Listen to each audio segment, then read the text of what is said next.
एक था frustrated writer. उसे पूरा विश्वास था कि वो महान लेखक है।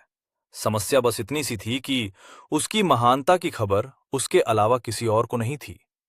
उसकी कहानियों में छिपे महान तत्वों को खोजने में जनता कोई विशेष रुचि नहीं दिखा रही थी। ऑनलाइन आंकड़े भी कुछ ऐसे ही थे।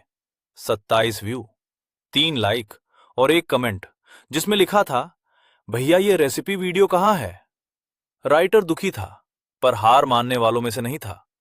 उसने सोचा, सीधी सादी कहानी से काम नहीं चलने वाला। आजकल मसाला चाहिए, तड़का चाहिए और सबसे बढ़कर कंट्रोवर्सी चाहिए। फिर उसने अपनी रणनीति बनाई। साम, दाम, दंड, भेद, जो चले वही सही। तभी उसकी नजर पड़ी प्रेमचंद पर। उसकी आंखें चमक उठीं। अरे वाह, इन पर कुछ लिखा जाए तो धमाका हो सकता है। और फिर इंटरनेट के इतिहास में जन्म हुआ प्रेमचंद के काल्पनिक नाती फेक चंद उर्फ फेकू राम का। अब शुरू हुआ कंटेंट का महायज्ञ। दादी की कहानियां बन गईं रील्स, फील्स और डील्स। हीरा मोती ने यूट्यूब चैनल खोल लिया। हामिद का चिमटा अब ब्लूटूथ वाला स्मार्ट चिमटा बन गया। घीसू माधव ने शॉर्ट फिल्म बना डाली और कफन अब मर्चेंडाइज में बदल चुका था। फेकू राम का सिद्धांत बिल्कुल साफ था। कहानी कम, कंटेंट ज्यादा। भावना कम, एल्गोरिदम ज्यादा। और जहां एल्गोरिदम हो वहां व्यू भी थे, लाइक भी, शेयर भी और रॉकेट भी। देखते ही देखते फेकू राम वायरल हो गया। लेकिन एक दिन उसे एक अजीब सी बात समझ आई।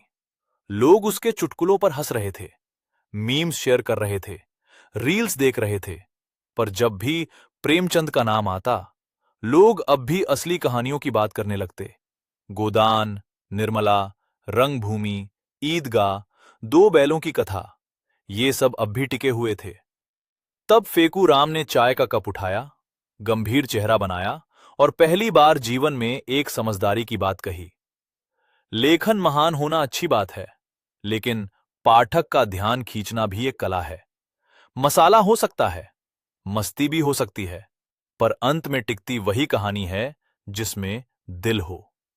और इस तरह फेकू राम ने इंटरनेट को अपना कंटेंट दिया और प्रेमचंद ने एक बार फिर बिना कुछ कहे अपनी कहानी।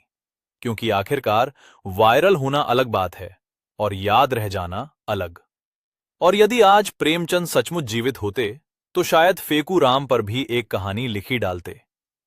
50 दिन 50 कहानियां प्रेमचंद महोत्सव में आपका स्वागत है।